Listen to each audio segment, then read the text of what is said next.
Hello दोस्तों, आपका स्वागत है मेरी YouTube channel FMS made easy में। मैं हूं प्रदीप बामल। आपको आज मैं एसीबी के बारे में बताऊंगा। एसीबी की वर्किंग क्या होती है, इसकी सेफ्टी क्या होती है। चलो दोस्तों, इसको जानते हैं। दोस्तों, आप मेरे यूट्यूब चैनल को सब्सक्राइब करना नहीं भूलें और इसको अपने फ्रेंड के साथ भी ज़रूर शेयर करें और बेल आइकन को भी ज़रूर दबाएं, क्योंकि जब भी अगर बेल को आइकॉन को अगर दबाते हैं तो नोटिफिकेशन आपके पास मेरी नई वीडियो के साथ ही पहुंच जाएगा।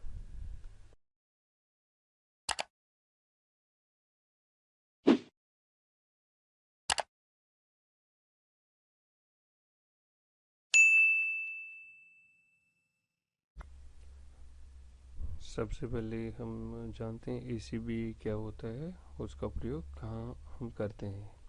एसीबी एयर सर्किट ब्रेकर होता है। इसको एसीबी क्यों कहते हैं, ये क्वेश्चन भी आमतौर पर इंटरव्यू में पूछा जाता है।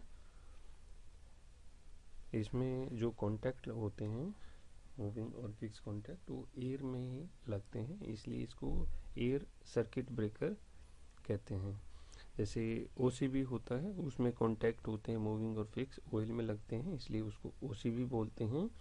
और SF6 होता है, उसमें सल्फर हाइड्रोक्लोराइड जो गैस होती है उसके अंदर लगते हैं, इसलिए उसको SF6 बोलते हैं। उसी तरह वैक्यूम सर्किट ब्रेकर में जो कॉन्टैक्ट लगते हैं वो पूरा वैक्यूम कर लेता है, उसके अंदर ऑक्सीजन वगैरह नहीं होती है, तो इसलिए उसमें स्पार्क नहीं होता और आग नहीं लगती है। इसका प्रयोग हम कहाँ करते हैं, इसका प्रयोग हम एलटी में करते हैं। एसीबी कितनी एम्पेयर से कितने एम्पेयर तक की होती है, ये भी आमतौर पर पूछा जाता है। ये 400 एम्पेयर से लेके 6300 एम्पेयर तक की होती है। एसीबी कितनी तरह के आते हैं, ये भी आमतौर पर पूछा जाता है। एसीबी दो तरह के होते हैं, EDO and MDO. EDO electrical drought, MDO manual drought. अब इलेक्ट्रिकल ड्राउट और मैनुअल ड्राउट क्या होते हैं। Electrical drought and manual drought. EDO जो होता है उसमें चार्जिंग मोटर लगी रहती है, और जब हम ब्रेकर को चार्ज करते हैं तो मोटर से ऑटोमेटिक हो जाता है और इसको हाथ द्वारा भी करने का ऑप्शन होता है। Electrical spring charge drought breaker, MDU. MDU जो ब्रेकर होता है उसको सिर्फ हम हाथ द्वारा हैंडल से ही हम उसको चार्ज कर सकते हैं, इसको इसलिए इसको एमडीयू बोलते हैं। Manual spring charge drought breaker. ये कुछ पार्ट्स हैं जिसके बारे में थोड़ा सा मैं आपको बता देता हूँ, जो मेन मेन पार्ट रहते हैं।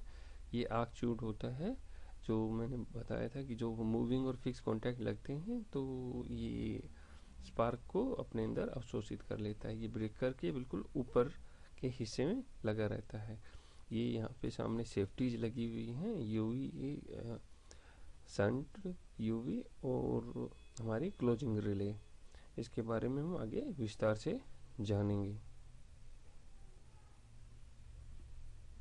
ACB safety, shunt release, closing release, under voltage release और आर्क। संट रिलीज, ये 220 से 40 वोल्टेज है वो दिखाई हुई है, ये सिंगल फेस और 3 फेस दोनों में आती है। संट रिलीज काम का रिले होती है, उसको काम होता है अगर कोई फॉल्ट होता है तो वो सिस्टम को बंद करा देती है। इसको जो अन्य रिले लगी रहती हैं वहाँ से इसको कमांड मिलती है। जब भी इसको कमांड मिलती है ये एनर्जाइज हो जाती है और एसीबी को ट्रिप करा देती है। इसमें कोयल लगी रहती है, जब इसको सिग्नल मिलता है तो इसमें एनर्जाइज हो जाती है और मैकेनिज्म को पुश करके ट्रिप करा देती है।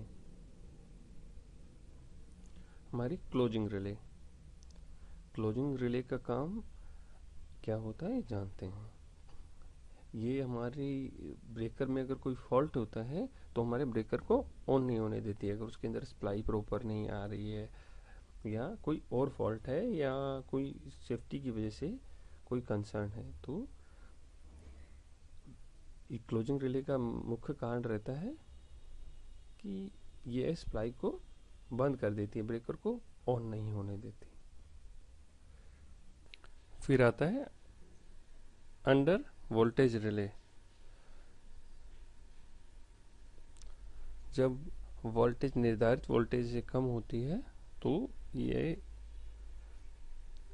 सिस्टम को ट्रिप करा देती है। जितनी भी जो रिले होती हैं वो एक मैकेनाइज सिस्टम पे काम करती है, और इसमें जो इसका मैग्नेट होता है ये लीवर को पुश करता है और एसीबी ऑफ हो जाती है। आर्क ट्यूब, जैसे मैंने आपको बताया था, जब मूविंग कॉन्टैक्ट और फिक्स कॉन्टैक्ट आपस में लगते हैं तो आर्क उत्पन्न होती है। उस आर्क को ये अपने अंदर अवशोषित कर लेता है। इसमें ऐसे प्लेट्स बनी रहती हैं जिसमें जो आग होती है वो डिस्ट्रीब्यूटेड हो जाती है, और ब्रेकर के अंदर कोई बड़ा स्पार्क नहीं होता। ये भी एक मेन सेफ्टी ही है। दोस्तों, मैं अपनी नेक्स्ट वीडियो रहेगी उसमें एसीबी की सर्विस कैसे करते हैं और उसमें जो उसके ऑल पार्ट्स रहते हैं वो कैसे कैसे वर्क करते हैं उसके बारे में आपके लिए एक वीडियो लेके आऊँगा जल्दी ही। दोस्तों, आप मेरे यूट्यूब चैनल को सब्सक्राइब करना न भूलें और बेल आइकन को भी ज़रूर दबाएं, क्योंकि जब भी आप के पास अगर आप सब्सक्राइब कर लेते हैं तो जो नोटिफिकेशन होता है वो आपके पास तुरंत आ जाएगा। थैंक यू दोस्तों।